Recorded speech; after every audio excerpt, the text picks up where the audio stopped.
Magsisilbi sanang proteksyon ng mga residente sa Arayat, Pampanga laban sa baha ang slope protection o retaining wall na ito sa gilid ng ilog.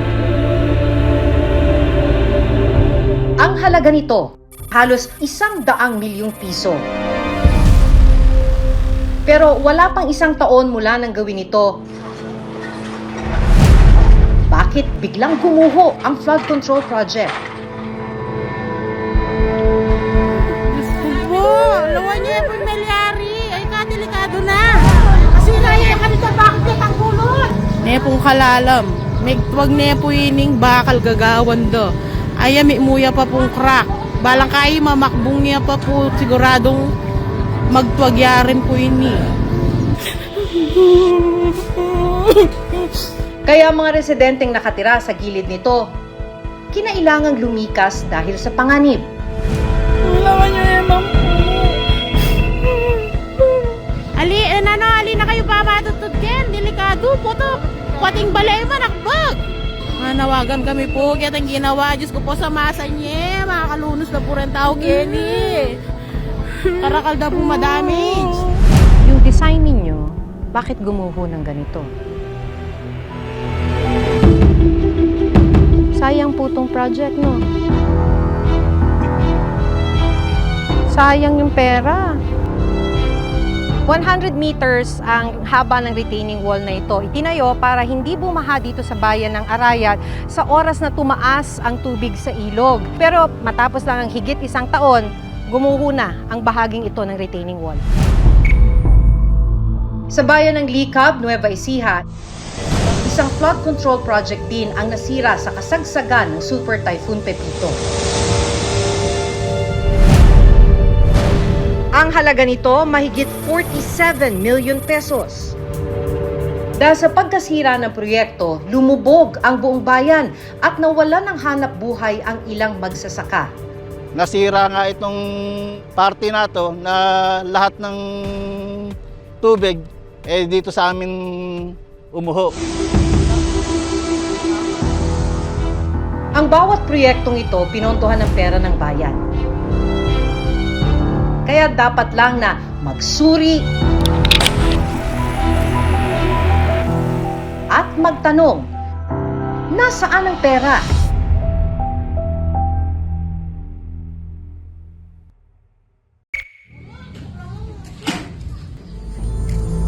Ay kakulkul na. Hapon ng August 16, 2024, nagkagulo mga residente ng Barangay Cantading, Arayat, Pampanga nang biglang magbitak-bitak ang lupa sa tabi ng ilog pagkatapos ng pag-ulan. Ang rin yung grabe. Mas grabe po niya ini. Pati nga po niya ini. Nadinog tuloy niya mamakanya niya. Dahil itinuturing na catch basin ang probinsya ng Pampanga, pinatayuan ng Department of Public Works and Highways o DPWH ng slope protection o retaining wall project ang lugar. Magsisilbi sana itong proteksyon ng mga residente at komunidad sa tuwing tumataas ang tubig sa Pampanga River. Pero umaga ng August 17, mas lumaki ang bitak ng lupa hanggang sa tuluyan ng gumuho ang malaking bahagi ng retaining wall. Guys, lawan niya po yung giwado. Ay, magbalag yan diretso. Diyos ko po. Lawan niya po yung melyari. Ay, delikado na. Lawan niya po yung melyari. Oh. Nepong kalalam. Wag nepo ining bakal gagawan do. Ay, muya pa pong crack. Balang kayo mamakbong niya pa po siguradong magtuwagyarin po ini. Lawan niyo emang po. Dahil sa nangyaring pagguho, halos mabungkal na ang lupa sa paligid ng nasirang proyekto. Pati mga bahay, nasira na. Ali na kayo pamatutod ken, delikado po to. Pating balay manakbag. Nawagan kami po, kaya ang ginawa, Diyos ko po sa masa niya, makakalunos na po rin tao keni. Karakal na po madamage. Ang residenteng si Marcos Castillo, napansin pa raw ang unti-unting pagbitak at pagbaba ng lupa sa kanilang lugar. Nung una po, parang kalahating metro isang araw. Kinabukasan, 1 metro. Hanggang sa, ayan, ngayon na, ayan, may 3 metro na siguro niyan, lalim. Pero isang gabi, bigla na lang daw silang nakarinig ng malakas na putok. Gumuho na pala ang proyekto.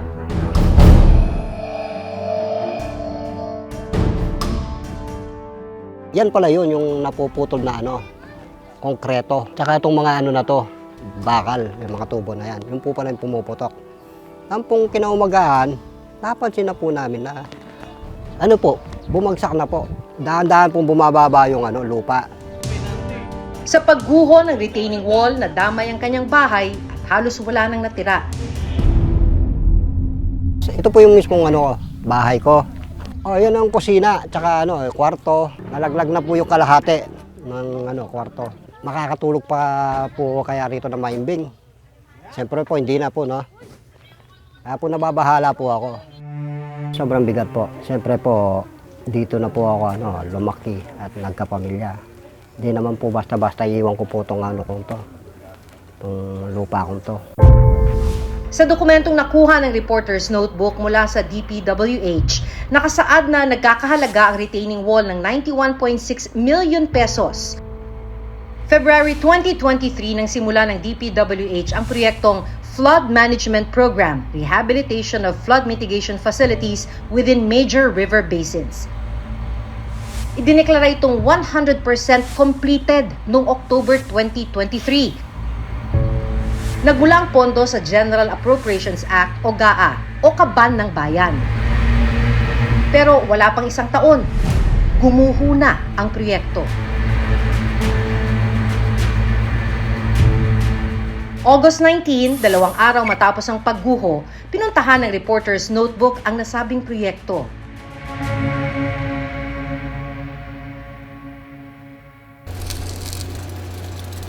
"100 meters ang haba ng retaining wall na ito. Itinayo para hindi bumaha dito sa bayan ng Arayat sa oras na tumaas ang tubig sa ilog. Sinimulan ng construction noong February 2023 pero matapos lang ang higit 1 taon, gumuho na ang bahaging ito ng retaining wall. Nabutan pa namin na nire-repair ng kontraktor ang gumuhong bahagi ng retaining wall. Nire-restore niyo po ngayon. Alam niyo na, have you taken into consideration na pwedeng gumuho ulit dahil gagalaw yung lupa?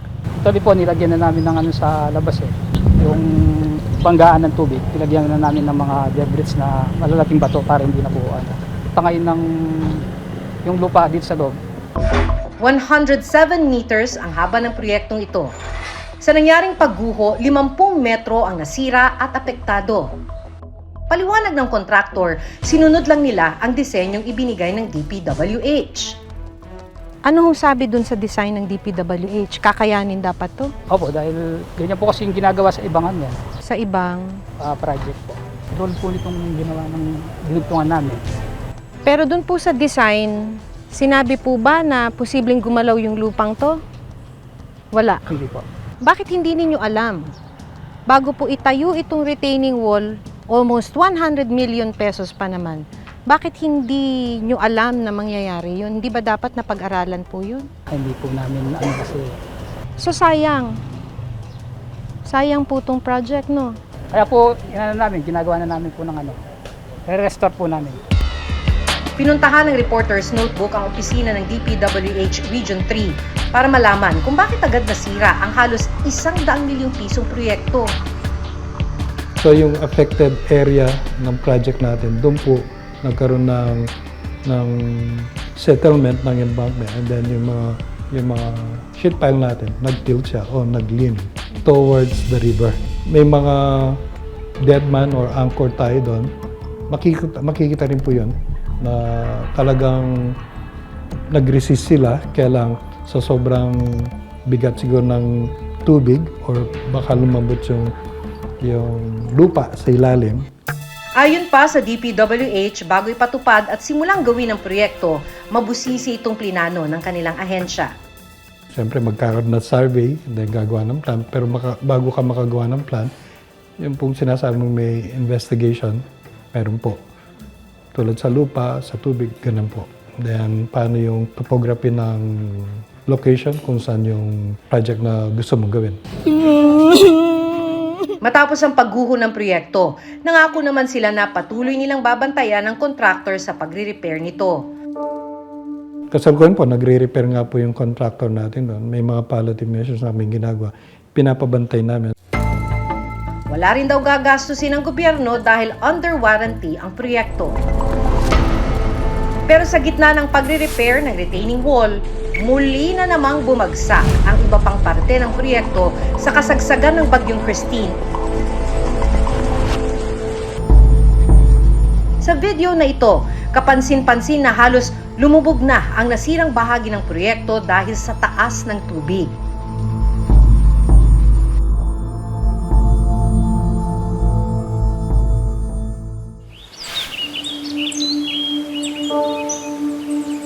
Muling binalikan ng Reporter's Notebook ang lugar.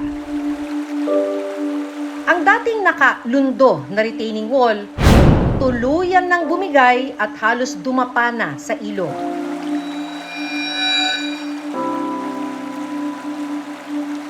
Lalong nabalot ng takot ang mga residenteng nakatira sa paligid nito. Siyempre natatakot kami. But yung Christine ba yun? Yung lumipas kami doon. Gumuho siya. Parang may pumutok. Tapos nung dumating yung baha, umiga siya. Kasi bumagsak yung mga bahay dyan eh. 3 buwan matapos ang pagguho ng retaining wall, ito na ang itsura ng bahay ngayon ni Marcos. Bumagsak na ng tuluyan ang kanilang kusina at kwarto. Bumababa yung lupa, ayan, bumagsak siya, sumunod yung, yung bahay. Siyempre, ayan mo, may natira pa pong konti.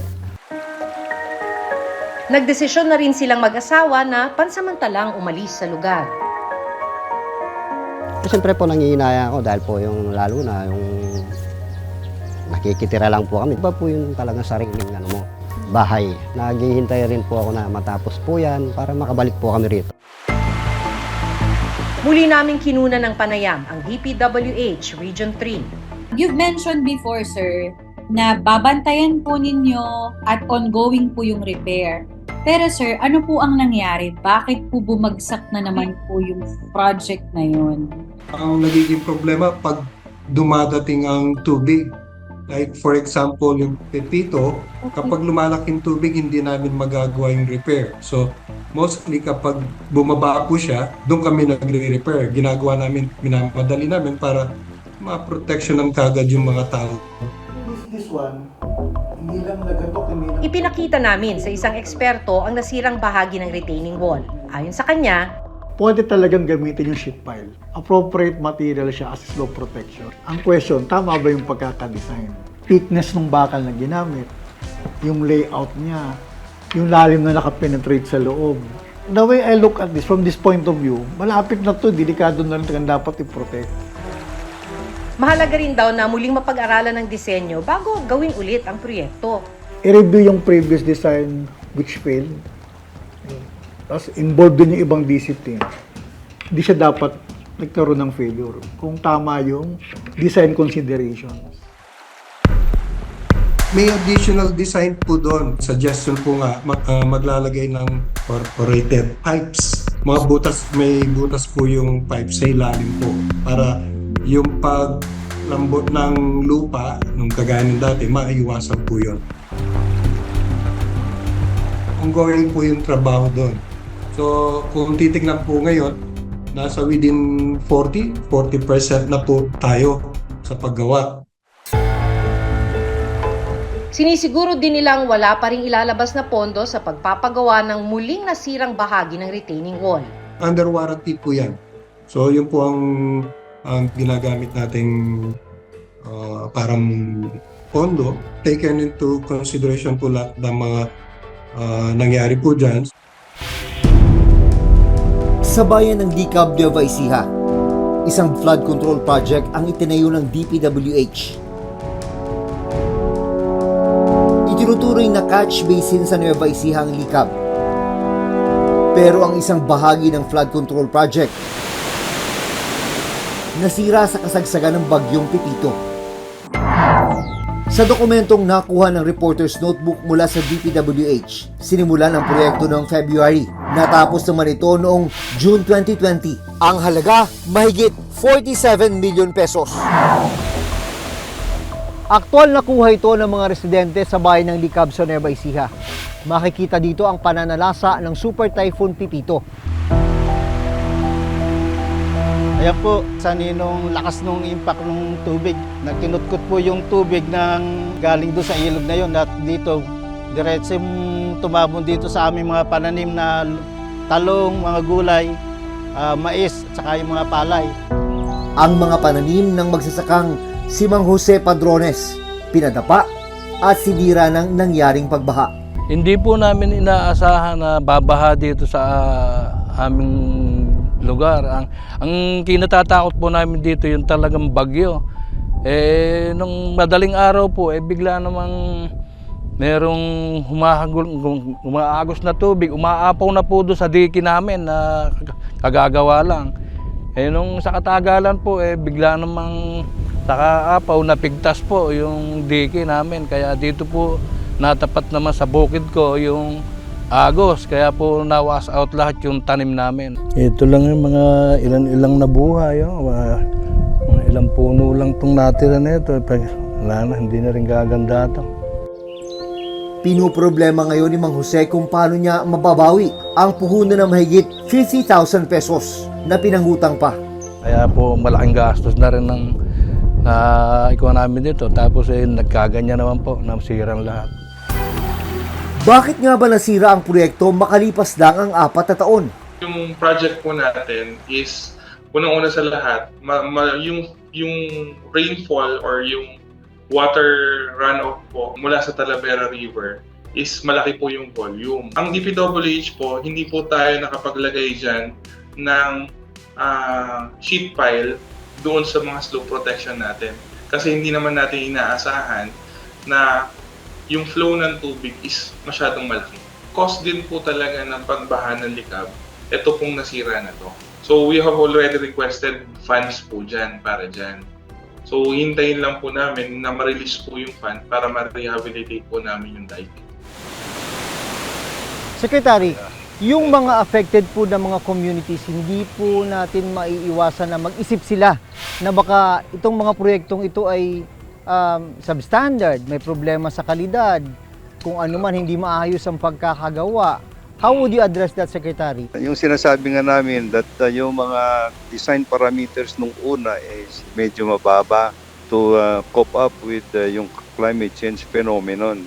Kung mag-rehabilitate po kami ngayon, mas matibay at yung bagong design standards na po yata ang design standards na gagamitin na namin. Sa datos ng DPWH, mahigit 5,500 na flood control projects ang natapos mula 2022 hanggang 2024. Ang kabuang pondo na nagastos sa mga proyektong yan, umabot sa mahigit 268 billion pesos. Pinakamarami ang nasa Region 3 o Central Luzon, kung saan nagtayo ng mahigit 800 proyekto. Mahigit 600 na flood control project naman ang itinayo sa National Capital Region o NCR. Higit 600 din sa Region 1 o Ilocos Region. Higit 400 proyekto sa Region 2 o Cagayan Valley, Region 4A o Calabarzon, at Region 8 o Eastern Visayas. At mahigit 300 naman sa Region 5 o Bicol Region.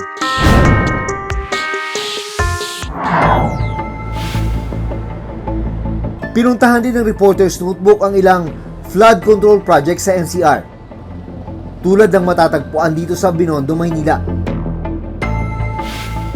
Naabutan namin kasalukuyang ginagawa ang dalawang bahagi ng flood mitigation facility sa Estero de Binondo.